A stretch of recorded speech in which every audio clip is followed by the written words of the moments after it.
I stared at my phone in disbelief. The message from my sister Caroline glowed coldly. "Just so you know, you're not invited to the wedding. It's a classy event." Below it, my mother had responded with a laughing emoji. No words, just digital laughter at my exclusion. My chest tightened as I read it again. For 8 years, I'd financially supported them both. 70% of Caroline's lavish wedding was coming directly from my savings. I took a deep breath and typed back, "Understood. I'll cancel the classy payments too." Their immediate responses mocking my empty threat made one thing crystal clear. They never believed I would stand up for myself. They were about to learn how wrong they were. Growing up in Boston's Dorchester neighborhood wasn't easy. My father worked 2 jobs to keep us afloat, until his heart attack when I was 14.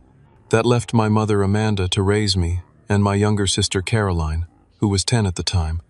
We struggled financially, but I focused on school, eventually earning a scholarship to study computer science. That was 12 years ago. Now, at 32, I've built a successful career as a senior software engineer at a financial technology company. For the last 8 years, I've been the financial backbone of our family.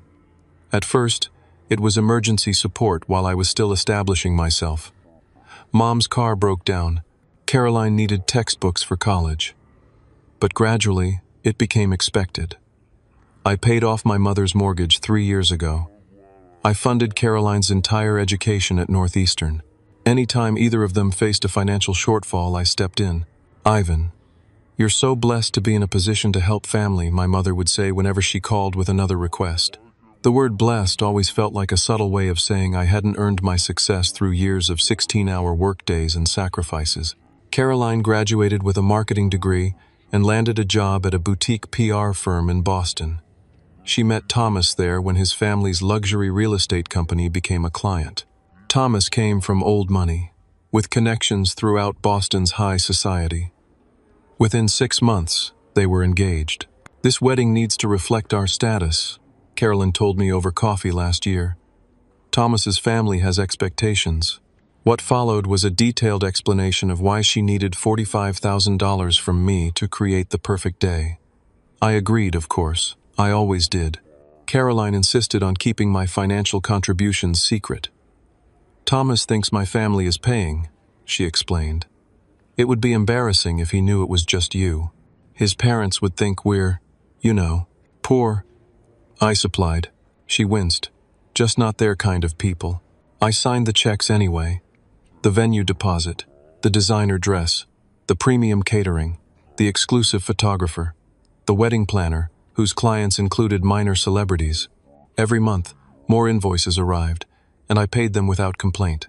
Then came the text notification that the next installment for the wedding venue was due. I opened my banking app to transfer the funds when the message from Caroline arrived. "Just so you know, you're not invited to the wedding. It's a classy event." I sat in my apartment, the same modest 2-bedroom I'd had for years. Despite my income, I lived simply, saving and investing rather than spending on luxuries. My sister had mocked my furniture and decor whenever she visited, which became increasingly rare as her relationship with Thomas progressed. That evening, after receiving the text, I was scrolling through Instagram when I saw a post from a mutual friend who was apparently part of Caroline's bridal party. The caption read, "Final dress fittings for the Hartwell wedding. Can't wait to celebrate these 2 amazing people. Boston Society wedding." In the comments, someone had asked, "Will your brother be walking you down the aisle?" Caroline's response sent ice through my veins. "God, no. Ivan's too socially awkward. He'd just embarrass us all. Some people just don't fit into classy events, you know." More comments followed, with Caroline explaining how she'd had to protect the wedding from my presence because I was too ordinary and would make Thomas's family uncomfortable. She described me as a typical tech nerd who wouldn't understand the social nuances of their circle. I sat back, stunned. For years, I'd attributed Caroline's treatment of me to thoughtlessness, to being caught up in her own life. This was different. This was deliberate cruelty, a public rejection and mockery of the very person funding her dream wedding. I closed the app and stared out my window at the Boston skyline. 8 years of financial support, 8 years of being there whenever they called. 8 years of being the reliable one, the responsible one, the one who sacrificed. And this was my reward. Exclusion, mockery, being treated as an embarrassment. I looked back at my phone and typed my response to her text. Understood. I'll cancel the classy payments too. Within seconds, my phone lit up with messages from both Caroline and my mother. Caroline. Very funny. You wouldn't dare. Mom. Stop being dramatic, Ivan. This is Caroline's special day. Caroline. You're just proving why you don't belong there. Mom. You know how important this is for our family's standing. Our family's standing. Not my standing, apparently. I turned off my phone, and for the first time in 8 years, I didn't immediately give in to their demands. The next morning, I turned my phone back on to find 15 missed calls and 37 messages. I ignored them all and headed to work. By lunch, my mother was calling the office. Ivan, you need to stop this nonsense, she said when I finally answered. Stop what, Mom? I just acknowledged Caroline's wishes. She doesn't want me at her wedding. You're being too sensitive. You know you wouldn't fit in with Thomas's family. They're sophisticated people, and I'm not. It wasn't a question. Honey, you know what I mean. You work with computers all day. You don't understand these social situations. I understand enough to know that laughing at your son being excluded isn't normal. It was just an emoji. Good Lord, when did you become so dramatic? This isn't about you. You're right. It's about the $45,000 I've put toward a wedding I'm not welcome to attend. Silence fell on the other end of the line. We've always known you'd help with the wedding, she finally said. You're established. Caroline's just starting out. I've been just starting out for my entire adult life, according to you. When exactly do I get to enjoy the fruits of my labor? Is that what this is about? Money? How petty, Ivan. The conversation continued in this vein until I finally ended the call. Throughout the day, more messages arrived from Caroline, alternating between dismissive and concerned. You can't actually be serious. The venue needs payment by Friday. Mom says you're being difficult. You're not really going to ruin my wedding over this, right? I didn't respond to any of them. That evening, I sat in my living room and thought about our family history. When we were children, Caroline was always the favored one. She got new clothes while I got hand-me-downs. She got ballet lessons while I was told sports were too expensive. She got a sweet 16 party while my 16th birthday passed with just a store-bought cake. I'd always attributed it to her being the youngest, or to her being a girl, or to a dozen other excuses I made to myself. Now, I wondered if there was a simpler explanation. They valued her more than me. A memory surfaced from when I was 17. I'd been accepted to several colleges but couldn't afford any of them without significant scholarships. I'd shown my mother an acceptance letter from MIT with a partial scholarship. That's nice, honey, she'd said, barely looking at it. Then she'd turned to Caroline, who was showing off an A on a middle school English paper. Look at this. My brilliant girl. We should frame this. I called Caroline the next day. Finally, she answered. Have you come to your senses? I want to understand something, I said. Why am I not invited to your wedding? I told you. It's a classy event, and I'm not classy. She sighed dramatically. Ivan, you're my brother and I love you, but let's be real. You don't exactly fit the vibe we're going for. Thomas's family is connected to everyone who matters in Boston. His mother is on the board of the Museum of Fine Arts. His father plays golf with the governor. And what does that have to do with me? You live in that same dumpy apartment. You wear the same boring clothes. You talk about coding and investments. You're just ordinary. Ordinary, I repeated. The same ordinary that paid for your education. The same ordinary that's funding 70% of your wedding. That's different, she snapped. Family helps family. That's what you're supposed to do. Is excluding family also what you're supposed to do? Look, Thomas's parents don't even know about you, okay? I told them I'm an only child. It would be weird to suddenly produce a brother they've never heard of. The revelation hit me like a physical blow. You told them you're an only child? It was easier that way. They kept asking about my family background, and it's not exactly impressive to say my brother's a computer nerd who paid for my college. I see. I kept my voice steady despite the hurt coursing through me. So I'm good enough to fund your life, but not good enough to acknowledge publicly. Don't be so dramatic. It's just easier this way. After hanging up, I scrolled through social media again and found photos from their engagement party 6 months ago, an event I hadn't known about. In several pictures, my mother posed proudly beside Caroline, wearing a designer dress I recognized because I had paid for it. "How does it look?" Mom had asked when she sent me the link to the $3,000 dress. Caroline says I need to look the part for wedding events. I had transferred the money that same day, believing I was helping my mother feel confident at my sister's wedding, a wedding I now knew I was never meant to attend. My best friend Marcus called that evening. We'd been friends since college, and he was one of the few people who understood my family dynamics. "Your mother called me," he said. "She wanted me to talk some sense into you." "And what sense would that be?" "Apparently, you're threatening to pull wedding funding because you're jealous of Caroline's happiness." I laughed bitterly. That's their version of events. After I explained what had actually happened, Marcus was silent for a long moment. "Ivan, I've watched you support them for years while they take you for granted. When are you going to stand up for yourself?" "I think I just did," I replied, surprising myself with the realization. "Good," Marcus said firmly. "It's about time." The next morning I called the wedding venue and canceled the remaining payments. I did the same with the caterer, the florist, and the wedding planner. With each call, I felt a strange mix of guilt and liberation. "Are you sure about this, sir?" the wedding planner asked. "The Hartwell wedding is one of our premium events this season." "I'm sure," I said. "I will no longer be financially supporting this event." I sent emails to each vendor explaining that any future inquiries should be directed to Caroline or Thomas directly. Then I called my bank and stopped all automatic payments related to the wedding. For the rest of the day, I threw myself into work, ignoring the increasingly frantic messages from Caroline and my mother. They still believed I was bluffing, that I would eventually give in as I always had. That evening, I sat in Dr. Bennett's office. I'd started seeing the therapist 6 months ago, struggling with what I now recognized as burnout from years of supporting my family financially and emotionally while receiving little in return. "You've taken a significant step," Dr. Bennett said after I explained the situation. "How does it feel?" "Terrifying," I admitted. "And freeing. Your reaction is completely normal. You've been trapped in a pattern of enabling their behavior for years. Breaking that pattern is difficult but necessary for your own well-being.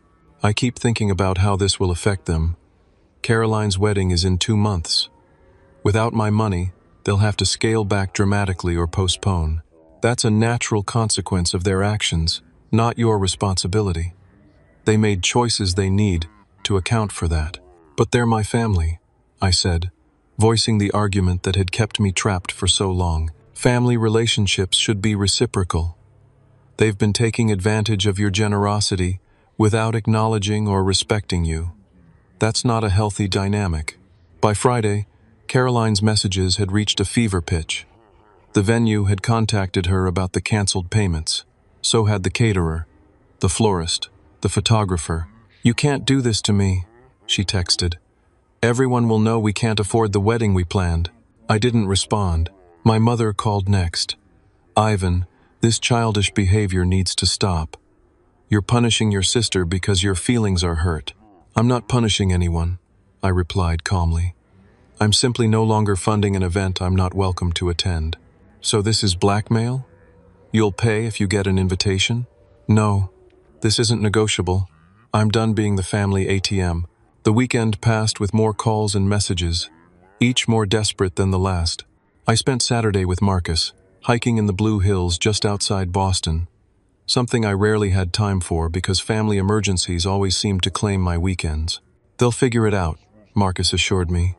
"Caroline's fiancé is loaded, right? His family can cover the costs." "That would mean admitting she lied about who was paying," I pointed out.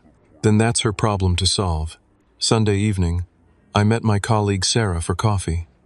We'd become friends over the past year, bonding over shared interests in hiking and photography.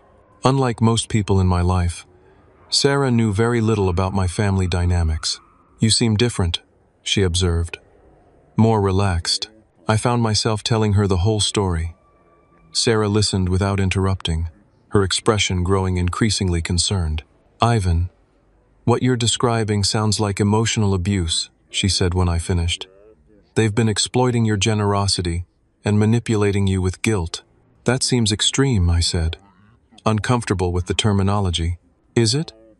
They take your money, exclude you from events you've paid for, mock you publicly, and make you feel guilty when you object. How would you describe that?" I had no answer. On Monday, my phone alerted me to an unfamiliar charge on my credit card, a $10,000 payment to the wedding venue.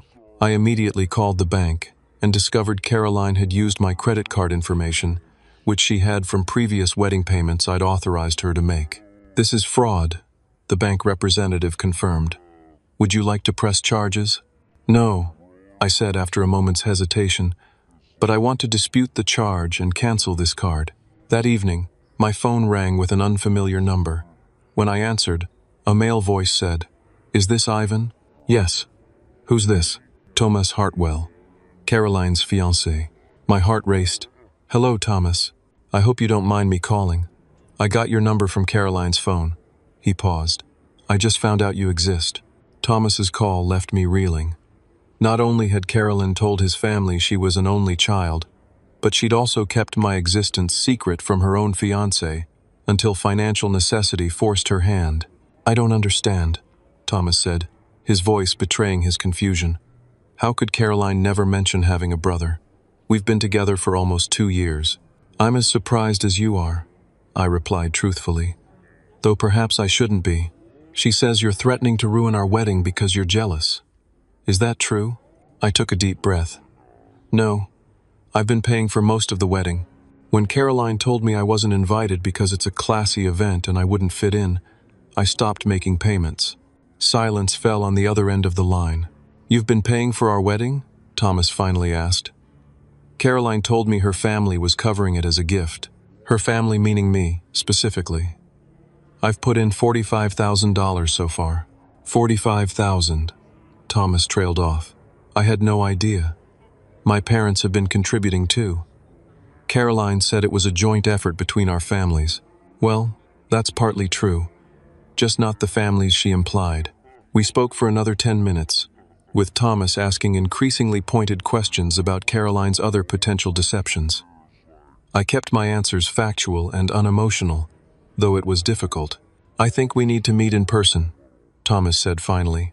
"Would that be possible?" We arranged to meet for lunch the following day. After hanging up, I sat in my apartment, processing this new development. Part of me felt vindicated that the truth was finally coming out. Another part felt a deep sadness that things had reached this point. My doorbell rang at 11 that night. When I checked the peephole, I saw Caroline and my mother standing in the hallway. I considered not answering, but after a moment I opened the door. Finally, Caroline pushed past me into the apartment. "You've been ignoring us for days." My mother followed, giving me a quick, perfunctory hug. "We need to talk, Ivan." "It's almost midnight," I pointed out. "This couldn't wait," Caroline said. She looked terrible pale, with dark circles under her eyes. "The venue called. They're giving away our date if we don't pay by tomorrow." "That's unfortunate," I said, maintaining a neutral tone. "Unfortunate? It's a disaster. Do you have any idea how hard it was to book that place? They're reserved 2 years in advance. Then I imagine they have a waiting list of people happy to take your spot." Caroline's face flushed with anger. "You're enjoying this, aren't you? Watching everything fall apart?" "No, Caroline, I'm not. But I'm also not responsible for fixing it." My mother stepped forward. "Ivan, be reasonable. Caroline has dreamed of this wedding her whole life, and I've dreamed of being valued by my family. We can't always get what we want." "Of course we value you." My mother looked offended at the suggestion. "Really? Is that why you laughed when Caroline told me I wasn't invited to her wedding? Is that why neither of you told Thomas I exist? Is that why Caroline has been publicly mocking me on social media?" "You're exaggerating," Caroline said dismissively. "Am I? You told people I'm too socially awkward and would embarrass the family. You called me too ordinary to attend your classy event." "I didn't mean it like that." Caroline protested weakly. Then how did you mean it? Thomas's family has expectations. They're connected to everyone who matters in Boston. And I don't matter. That's not what I said. It's exactly what you said, Caroline. Not in those words, perhaps, but the message was clear. My mother interjected. Ivan, you have to understand. This wedding is our chance to improve our standing. Caroline marrying into the Hartwell family opens doors for all of us. All of us? Or just you and Caroline? Because from where I'm standing, I'm being pushed further outside the door, not invited in. That's not fair, my mother protested. No. What's not fair is expecting me to finance a celebration I'm explicitly told I'm not good enough to attend. Caroline's tone shifted suddenly from angry to pleading. Ivan, please. If we have to cancel or downsize the wedding, Thomas's family will know something's wrong. They'll start asking questions, then be honest with them. Caroline laughed bitterly. And tell them what? That I lied about being an only child? That I can't actually afford the wedding I planned? Yes, exactly that. They'd call off the engagement. His mother already thinks I'm not good enough for him. She keeps making comments about new money and asking about my pedigree like I'm a show dog. That sounds like a Thomas problem, not an Ivan problem, I said firmly. My mother's expression hardened. I always knew you were selfish, but this is beyond anything I expected from you. Selfish? I repeated, incredulous. I paid off your mortgage. I funded Caroline's entire education. I've been supporting both of you financially for 8 years. How exactly does that make me selfish? Family helps family, my mother said, echoing Caroline's earlier words. That's what you're supposed to do. And what are you supposed to do for me in return? Besides, take my money and exclude me from family events? Neither of them had an answer. After they left, I checked my email and discovered Caroline had attempted to access my investment accounts. The notification from my financial advisor read, As requested, I've denied the attempt to transfer funds from your account. Please contact me at your earliest convenience to discuss this security concern. I sat down heavily on my couch, the reality of the situation sinking in. Caroline had tried to steal from me, not just use my credit card, which was bad enough, but actually access my investment accounts to transfer money without my knowledge. The next day, I met Thomas at a quiet restaurant downtown. He looked as tired as I felt, his normally polished appearance slightly rumpled. I confronted Caroline last night, he said after we ordered. She admitted everything, that you've been paying for most of the wedding, that she told my family she was an only child. And? I prompted when he fell silent. And she doesn't understand why either of us is upset about it. He shook his head. She says she was just trying to fit in with my family, that she didn't think it mattered. What do you think? Thomas stared into his water glass. I think I don't know who I'm marrying. Word spread quickly through Boston's social circles that the Hartwell-Bennett wedding was in trouble. Vendors began calling Caroline daily for payment confirmations. The wedding planner threatened to drop them as clients. Thomas's parents started asking pointed questions. Meanwhile, I threw myself into work and began rebuilding my life without the constant drain of family obligations. I continued my sessions with Dr. Dozer, Bennett, working through the complex emotions of setting boundaries after years of having none. You're making remarkable progress, Dr. Bennett told me during one session. Many people struggle their entire lives to break free from unhealthy family dynamics. It doesn't feel like progress, I admitted. It feels like I've ruined everything. You haven't ruined anything. You've simply stopped enabling a dysfunctional situation. The current chaos is the result of years of lies and manipulation coming to light, not your decision to set boundaries. I also joined a support group for adults dealing with family-related trauma. Hearing others' stories helped me recognize patterns I'd been blind to for years.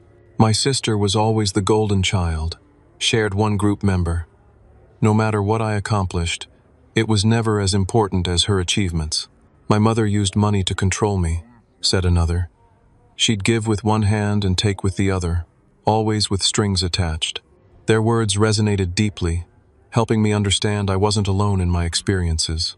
Outside of therapy, I began reconnecting with friends I'd neglected while prioritizing family demands. I joined Marcus for weekend hiking trips. I accepted invitations to social events. I would have previously declined to be available for family emergencies. Sarah and I started spending more time together, first as friends and gradually developing a deeper connection. Unlike my family, she showed genuine interest in my work and passions. "Tell me about your latest project," she'd say, and then actually listen to my response, asking thoughtful questions. 3 weeks after I stopped the wedding payments, Thomas's parents discovered the truth. Caroline had been forced to ask them for additional funds, leading to questions she couldn't answer satisfactorily. When pressed, she eventually admitted that her family contribution had primarily come from her brother they hadn't known existed. Thomas called me that evening. "My parents want to meet you," he said without preamble. "Why?" I asked, genuinely puzzled. "They want to understand what's happening. My mother says something doesn't add up." I hesitated. "I'm not sure that's a good idea. Please, Ivan. I'm trying to make sense of all this. I love Caroline, but I don't know if I can trust her anymore." Against my better judgment, I agreed to dinner the following evening at the Hartwells' Beacon Hill home. The house was exactly what I'd expected. A historic brownstone filled with antiques and family heirlooms. Thomas's parents, Richard and Eleanor, were polite but clearly suspicious. "So you're Caroline's brother," Eleanor said after introductions. "The one she never mentioned." "Yes, ma'am. And you've been paying for a significant portion of the wedding?" "I was, yes." "Why would you do that if you weren't even invited?" Richard asked bluntly. I considered my answer carefully. I've always supported my family financially. When Caroline asked for help with the wedding, I agreed without question. The invitation or lack thereof came later. "This is highly irregular," Eleanor said. "In our circles, family stands together at important events." "I believe that was the problem," I replied quietly. "I don't move in your circles." The conversation continued, with the Hartwells asking increasingly direct questions about my family's dynamics. I answered truthfully but without malice, trying to explain rather than accuse. By the end of the evening, Eleanor fixed me with a penetrating stare. "Thomas tells us you're a software engineer, that you paid off your mother's mortgage and funded Caroline's education, that you live modestly, despite your success." "Yes, that's correct. Those sound like admirable qualities to me." She turned to her husband. "Wouldn't you agree, Richard?" He nodded slowly. "Indeed. Hard work, financial responsibility, family loyalty. These are values we respect." "Then why," Eleanor asked, "would Caroline believe we would think less of her because of you?" I had no answer for that. As I was leaving, Thomas walked me to my car. "Thank you for coming," he said. "I think my parents see things more clearly now." "What about you?" I asked. "What do you see?" He ran a hand through his hair. "I'm still processing everything. I love Caroline, but this isn't the only lie she's told me. I'm beginning to wonder what else I don't know." The next day, Caroline showed up at my office, creating a scene in the lobby until security allowed her up to see me.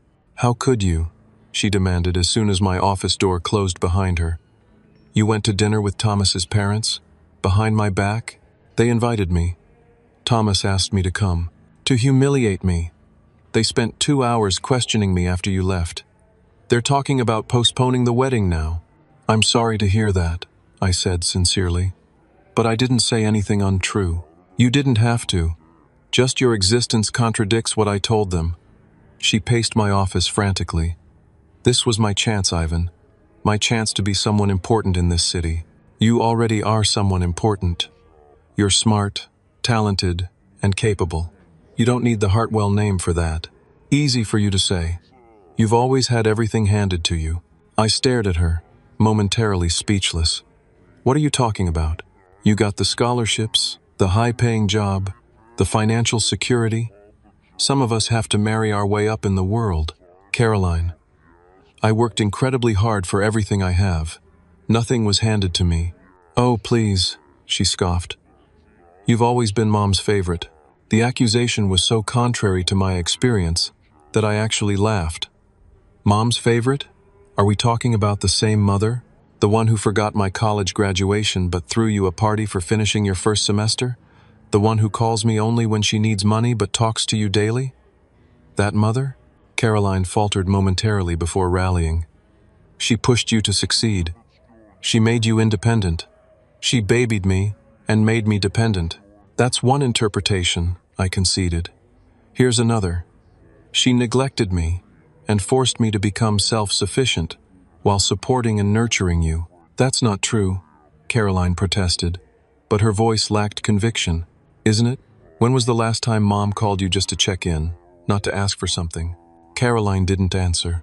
When was the last time she remembered your birthday without being reminded? Or asked about your day? Or supported your career? Tears filled Caroline's eyes. Stop it. These are just questions, Caroline. Questions I've been asking myself lately, about why we both accepted such different treatment as normal. I don't want to talk about this anymore, she said, wiping her eyes. I just want my wedding back on track. I can't help you with that. Can't or won't. Both, I suppose. I can't because the money I've already spent is gone, and I won't because I'm done being used by my family. Caroline left without another word, but the confrontation stayed with me. Had our mother's differential treatment damaged both of us, just in different ways? Had Caroline's sense of entitlement been cultivated by years of preferential treatment, just as my excessive giving had been shaped by emotional neglect? Later that week, my cousin Rachel called. Rachel was my father's niece, someone I'd barely seen since his death. Our mother had always discouraged contact with my father's family, claiming they had issues with her. I heard about the wedding drama, Rachel said. News travels fast. Great, I sighed. Family gossip. Actually, several of us have been concerned about you for years. The way Aunt Amanda and Caroline take advantage of you isn't right. Her words startled me. You've noticed that? Everyone has noticed, Ivan. We just didn't feel it was our place to interfere. Your mom made it clear after Uncle Jack died that we weren't welcome in your lives. I never knew that, I said softly. There's a lot you probably don't know. Listen, some of us are getting together this weekend. Would you like to come? Reconnect with your father's side of the family? I agreed without hesitation. The gathering turned out to be a revelation. My father's siblings and their families welcomed me warmly, sharing stories about my dad I'd never heard, and showing me family photos I'd never seen. Your father would be so proud of the man you've become, my Uncle Robert told me. But he'd also be concerned about how you've been treated. What do you mean? Jack always worried about Amanda's favoritism. Even when you were small, he could see the difference in how she treated you and Caroline. He tried to compensate by spending extra time with you. I remembered those times vaguely, my father taking me fishing, teaching me to change a tire, helping with science projects. I'd always treasured those memories, but never recognized them as deliberate counterbalancing. After he died, Uncle Robert continued. We tried to stay involved, but Amanda pushed us away, said we were interfering with her parenting. By the end of the gathering, I'd exchanged contact information with a dozen relatives I barely remembered. For the first time in years, I felt part of a larger family network, one that seemed genuinely interested in me as a person, not as a financial resource. A week later, while organizing old documents, I discovered a file I'd never seen before. Inside were papers regarding a small life insurance policy my father had taken out, naming me as the beneficiary. The policy would have paid out $30,000 upon his death when I was 14. I had never seen a penny of it. I called my mother immediately. Did you know about Dad's life insurance policy? A telling pause. What policy? The one naming me as beneficiary. For $30,000. Another pause. Oh, that old thing. Yes, there was some small policy, but it barely covered the funeral expenses. The funeral was paid for separately. I have those receipts too. What happened to the insurance money, Mom? Ivan, that was 18 years ago. How would I remember exactly where every penny went? We were struggling after your father died, so you took money specifically left to me and spent it. I was a single mother with 2 children. What was I supposed to do? You were supposed to tell me, for starters, and perhaps acknowledge that I've more than paid back that money over the years. Is that what this is about? You keeping score of every dollar you've given your family? No, Mom. It's about honesty and respect, neither of which I seem to get from you or Caroline. After hanging up, I sat with the documents spread before me, feeling a strange sense of clarity. The missing insurance money wasn't just about the money, it represented years of deception. a pattern that continued to this day. The wedding was officially postponed indefinitely. Thomas's parents insisted on a cooling-off period to reassess the situation. Caroline blamed me entirely, launching a social media campaign portraying herself as the victim of a jealous brother. "My own brother sabotaged my dream wedding out of spite," she posted, garnering sympathy from friends who didn't know the full story. Some people just can't stand to see others happy. I didn't respond publicly. There was no point in escalating the drama. Instead, I continued therapy, deepened my newfound family connections, and focused on building a healthier life. My relationship with Sarah progressed naturally, built on mutual respect and genuine interest rather than obligation or manipulation. We hiked on weekends, tried new restaurants, and spent quiet evenings discussing books and films. For the first time, I experienced what a balanced relationship felt like. "You're different now," Sarah observed one evening as we walked along the Charles River. "More present, more confident." "I feel different," I admitted. "Like I've put down a heavy load I didn't even realize I was carrying." With Dr. Bennett's encouragement, I began setting clear financial boundaries with everyone. I created a budget for personal expenses, investments, and charitable giving. The money previously earmarked for family support was redirected to causes I believed in and to building my own future. "Financial enabling is still enabling," Dr. Bennett reminded me. "It prevents others from experiencing the natural consequences of their actions and developing their own resources." Meanwhile, Caroline's relationship with Thomas deteriorated further. As more truths came to light, his trust eroded beyond repair. 2 months after the postponement, he broke the engagement entirely. Caroline showed up at my apartment that night, drunk and furious. "Happy now?" she slurred. "You've ruined everything." "I didn't end your engagement, Caroline. Your lies did that." "He wouldn't have cared about the lies if the wedding had gone forward. We'd be married by now if you hadn't pulled your funding. And you'd have built your marriage on deception. How long do you think that would have lasted?" "Forever. That's how these marriages work. Everyone in those circles lies about something." I let her rant until she exhausted herself. Then I called her an Uber and sent her home. The next morning, she texted a half-hearted apology, followed immediately by a request for rent money. I didn't respond. My mother's financial reality also shifted dramatically without my support. The credit cards I'd been paying suddenly required her attention. The home maintenance I'd funded became her responsibility. The shopping habits I'd subsidized became unsustainable. "I'm going to lose the house," she called to tell me one afternoon. "The house is paid off," I reminded her. "I paid the mortgage in full 3 years ago, but I can't afford the property taxes and insurance. They've gone up again this year. Perhaps you could get a job, Mom. You're only 58, and you're in good health." A job? At my age? Many people work well into their 60s and 70s. This is cruel, Ivan. After everything I've done for you, what exactly have you done for me, Mom? I'm genuinely asking. I raised you. I put a roof over your head. I fed and clothed you. You did the legally required minimum for a child, yes. After Dad died, even that was a struggle, I acknowledge. But since I turned 18, what have you contributed to my life besides requests for money and criticism? She had no answer, beyond accusing me of being heartless. The conversation was painful but clarifying. My mother had never seen me as an individual with my own needs and desires, but as a resource to be utilized. Caroline had learned this perspective from her.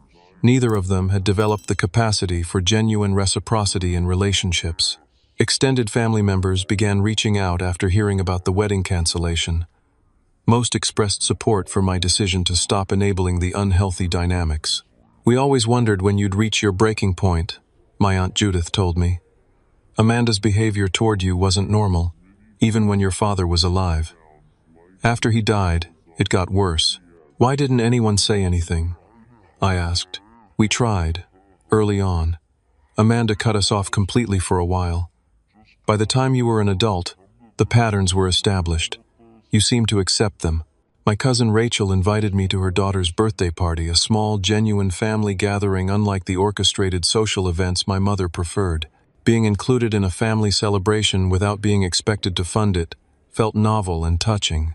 Your family, Rachel said simply when I thanked her for the invitation. Family includes each other. That's the bare minimum. That bare minimum had been missing from my maternal relationships for as long as I could remember. 3 months after the wedding cancellation, Caroline lost her job at the PR firm. The dramatic personal posts and erratic behavior had finally impacted her professional life. She called me immediately. "I need help," she said without preamble. "I can't make rent this month." "I'm sorry to hear that," I replied. "What's your plan?" "My plan? You're my plan. You always help when I need money. That's not happening anymore, Caroline.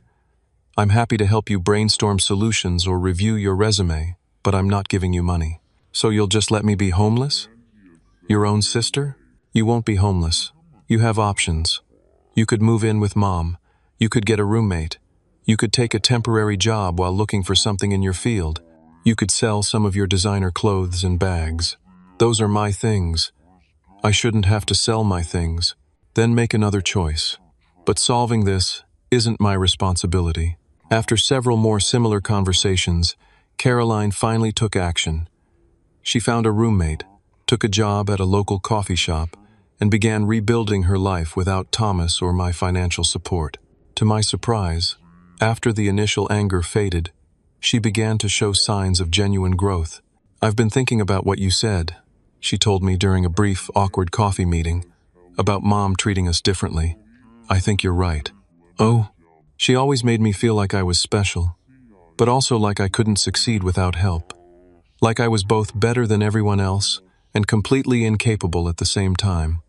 It's messed up. "It is," I agreed. "I'm seeing someone now. A therapist, I mean," she clarified. "It's hard. She asks a lot of uncomfortable questions." "That's how it works," I said with a small smile. "The uncomfortable questions are the important ones."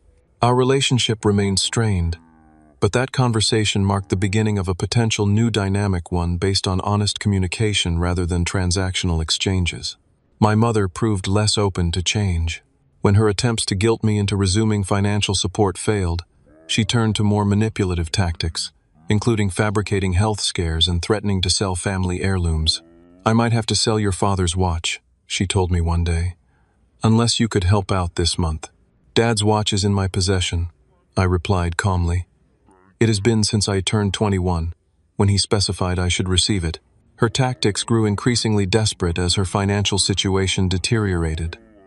Eventually, she was forced to downsize, selling the family home and moving to a small apartment. "I hope you're satisfied," she said bitterly, when I helped her move some boxes, "seeing your mother reduced to this." "I'm not satisfied or dissatisfied, Mom. I'm just no longer preventing you from experiencing the natural consequences of your choices." "Such a cold way to treat family," she muttered. "Is it? Because from where I'm standing, treating family with genuine care rather than as a means to an end seems like the warmer approach." Throughout this tumultuous period, my reconnection with my father's family proved invaluable. They provided historical context I'd been missing, sharing stories about my parents' relationship and my early childhood that helped me understand the roots of our dysfunctional dynamics. "Your mother always resented your resemblance to Jack," Uncle Robert told me during one visit. "Not just physically, but your temperament, your intelligence. After he died, I think seeing those traits in you was painful for her." "That doesn't excuse her behavior," I pointed out. "No, it doesn't. Understanding isn't the same as excusing, but it might help you process what happened and move forward without carrying that baggage." He was right. Understanding the origins of my mother's favoritism didn't make it acceptable, but it did help me release some of the hurt and confusion I'd carried since childhood. By the 6-month mark after the canceled wedding, my life had transformed in ways I hadn't imagined possible. I'd moved to a nicer apartment, one I'd chosen because I loved it, not because it was the cheapest option that allowed me to support others. I'd taken a leadership role at work, no longer afraid to commit to projects that might make me temporarily unavailable for family emergencies. I'd built genuine connections with extended family and friends, relationships based on mutual enjoyment rather than obligation. Most significantly, I'd learned to value myself not for what I could provide to others, but for who I was as a person. The journey wasn't easy or straightforward, but each step brought increasing clarity and confidence. Family patterns don't change overnight, Dr. Bennett reminded me during one of our sessions. What matters is that you've broken the cycle for yourself. The rest is up to them. Autumn arrived in Boston, painting the city in vibrant reds and golds.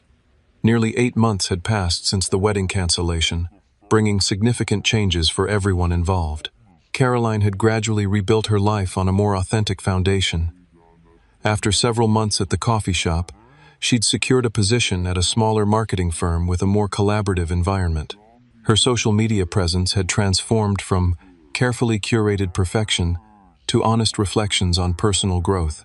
"I've been thinking about what happened with Thomas," she told me during one of our now monthly coffee meetings. "I was so focused on what his family represented that I lost sight of what a relationship should actually be." "And what should it be?" I asked. "Real, honest, based on who we actually are, not who we're pretending to be." She stirred her coffee thoughtfully. "I don't think I ever really knew Thomas. I was too busy performing for him and his family. Our relationship remained a work in progress, but these moments of genuine connection gave me hope that something healthier might eventually emerge from the ruins of our old patterns." My mother's transformation proved more challenging. The loss of her home and lifestyle had been deeply traumatic for her, triggering both reflection and resentment. Some days, she seemed to recognize her role in our dysfunctional family dynamics. Other days, she retreated into bitterness and blame. "I did the best I could as a single mother," she said during one of our infrequent phone calls. "I believe you did what you thought was best," I replied carefully. "But that doesn't mean it was actually best for any of us, including yourself." "Such wisdom from someone who's never raised children," she said sarcastically. "I'm not claiming wisdom, Mom. I'm just sharing my perspective after a lot of therapy and reflection." Despite the ongoing tension, small changes suggested potential for growth. She'd found part-time work at a local library, giving her both income and social connection. She'd joined a support group for widows, where she was reportedly beginning to process my father's death in ways she never had before. Most surprisingly, she'd started acknowledging her differential treatment of her children, though she framed it as well-intentioned. "I just wanted Caroline to feel special," she explained during one conversation. "And you were always so capable, so independent. I thought you didn't need the same kind of attention." "Everyone needs attention and validation, Mom. Even capable, independent people." "I suppose you're right," she conceded reluctantly. "Your father used to say the same thing." These moments of insight were interspersed with relapses into old patterns, requests for money, emotional manipulation, attempts to use Caroline as a proxy for her demands. But the frequency of such behaviors gradually diminished as she adjusted to our new boundaries. My own life continued to flourish in this newfound freedom. Sarah and I had developed a deeply supportive relationship based on mutual respect and genuine enjoyment of each other's company. My career advanced as I pursued projects I found meaningful rather than merely lucrative. My connection with my father's family strengthened, providing the sense of belonging I'd always craved. Most importantly, I'd developed a healthier relationship with myself, learning to recognize my own worth beyond my utility to others. "The most valuable thing you've gained isn't the money you've saved," Dr. Bennett observed during one of our now monthly sessions. "It's the recognition of your inherent value as a person." As Thanksgiving approached, I made a decision that would have been unthinkable a year earlier. I offered to host the holiday at my new apartment, not out of obligation or to buy approval, but as a genuine desire to create new traditions based on authentic connection. I invited Sarah, Marcus and his wife, several cousins from my father's side, and after careful consideration, Caroline and my mother. I made it clear that this was a drama-free gathering to celebrate gratitude and connection, not an opportunity to rehash old grievances. To my surprise, everyone accepted, including my mother and sister. The day arrived bright and clear, with the lingering scent of fallen leaves in the crisp November air.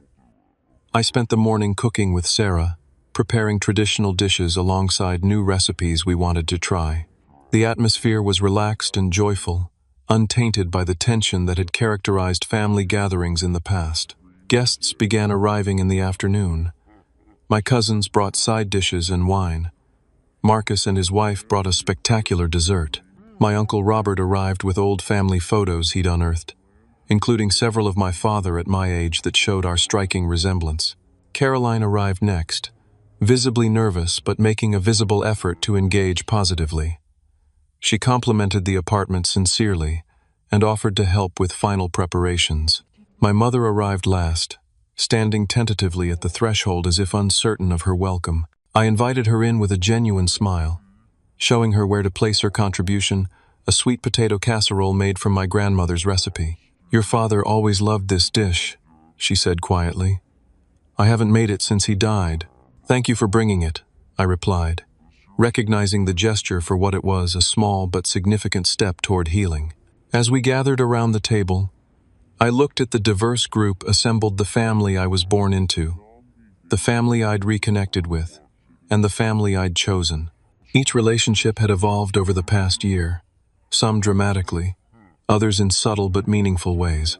"Before we eat," I said, raising my glass, "I'd like to express gratitude for everyone here.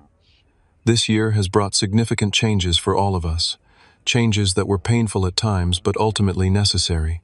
I'm thankful for the authentic connections we're building now, based on mutual respect rather than obligation." My mother's eyes glistened with tears. Caroline squeezed my hand briefly. Sarah smiled encouragingly. My extended family members nodded in understanding. "To new beginnings," Uncle Robert added, raising his glass to join mine. "To new beginnings," everyone echoed. The meal that followed was unlike any family gathering I'd experienced before, filled with genuine laughter, honest conversation, and moments of both lightheartedness and depth. There were awkward moments, too, as we all navigated this new terrain, but they were handled with patience and goodwill. After dessert, as guests mingled in small groups around the apartment, Caroline approached me by the window overlooking the city's skyline. "I owe you an apology," she said softly. "A real one, not the half-hearted ones I've given before." "I'm listening," I replied. "I treated you terribly, not just with the wedding, but for years before that.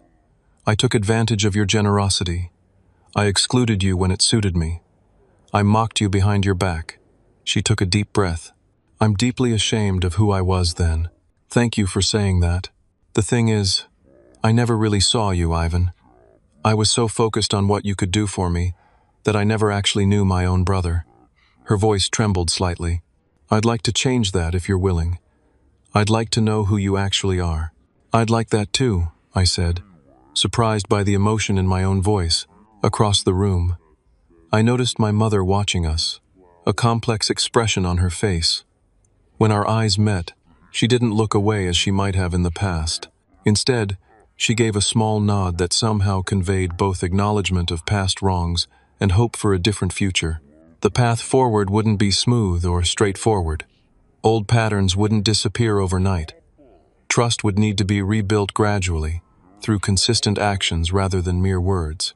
But for the first time, I believed genuine healing was possible not through returning to old dynamics, but through creating healthier ones based on mutual respect and authentic care. As the evening wound down and guests began to depart, I stood in my doorway, watching the gathering disperse.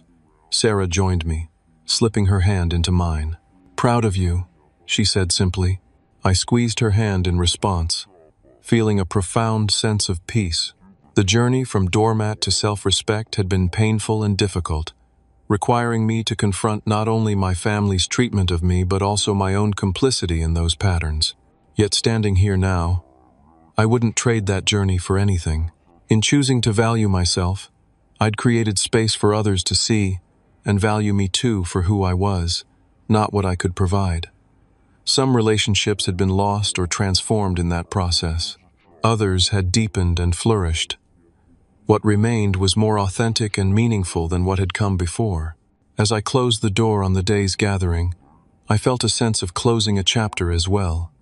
The chapter where I defined my worth through sacrifice and service to those who didn't appreciate it. The new chapter ahead was still being written, its contours not fully defined. But I would write it on my own terms, from a place of self-respect and genuine connection. And that, ultimately, was the most valuable thing I could have gained, a life that was authentically mine. built on the foundation of knowing my own worth. Thank you for listening to my story today. Have you ever had to make a difficult decision to prioritize your own well-being over family expectations?